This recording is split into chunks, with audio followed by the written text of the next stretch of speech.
Today I'm going to be taking off the left hand fairing on the bike for the first time and try and route a cable to the battery. I'm going to wire in this switched USB charger and power socket charger. So the first thing I'm going to do is remove the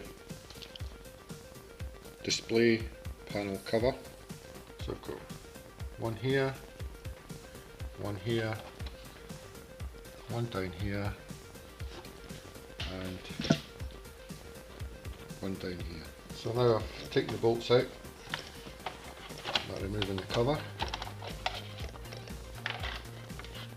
So the next thing I'm going to remove is, if I get down the bottom of the bike just behind the front wheel, I'll remove this plastic rivet and this one here inside, which I'll get from underneath. So with a screwdriver, I'm just going to pop out the centre of this plastic rivet. There we go. One plastic rivet. Now for the one underneath. Same idea. Second rivet. So what we need to do now is we have to remove those two plastic rivets plus the two at the back. Push in the centre of these rivets with this thin Allen key and then just prise these rivets out. So the next bolts I'm going to remove, the bottom of the fairing with the two 6mm Allen screws, and the last screw that I'm going to remove is the 5mm Allen screw at the top. So the next thing I'm going to do is ease this out. There's a couple of pins and rubber grommets holding this panel in here. There we go. Coming right to the front of the bike, what we have to do now is there's two keyhole type slots in here and down here. What we need to do is pull the fairing back to release the fairing from those hooks. So very gently, just pull it back, swing it out gently, and there we go. So in behind the fairing, we have the fairing, we just need to disconnect the indicator connection.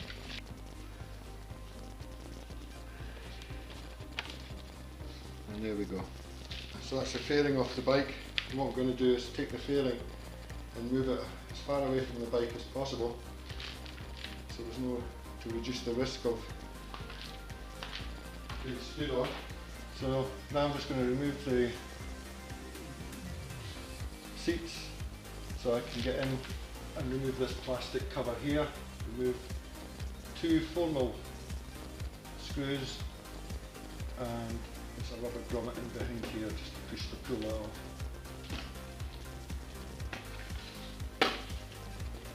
And hopefully fitting the fairing back on is just a reverse of the process. And there we are, everything's back together. It took about 15 minutes, 20 minutes to put everything back. Route the wire through, connect it up. Just one word, there's a couple of plastic hooks in here. Just be very careful when you're taking them out, taking the fairing off and put the fairing back. A couple of pointers. I like a great asset when you're out, when you're in these little dark places behind the fairings. Little head torch, ideal. Also spare plastic pop rivets. One of the pop rivets actually broke when I was putting it back in, and great, so great thing to have, spare pop rivets. And the best tool of all is this hook grab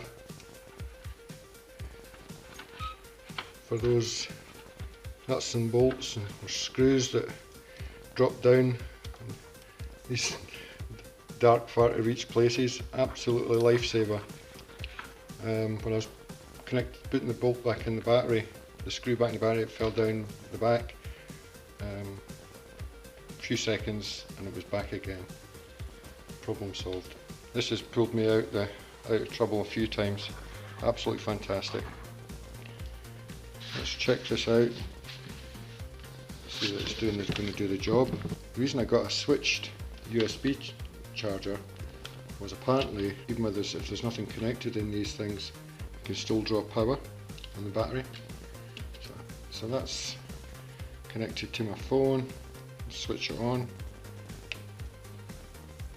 Switch illuminates, and as my phone is being charged. Superb. So that works. I'm just going to use a little air pump that I have. Let's try it out. This isn't switched, it's only the USB sockets that are switched. So that's in. The little lights come on in the air pump. We've got power there as well. Absolutely fantastic. Ready to go, eh? Great. Well, I hope this video's been helpful.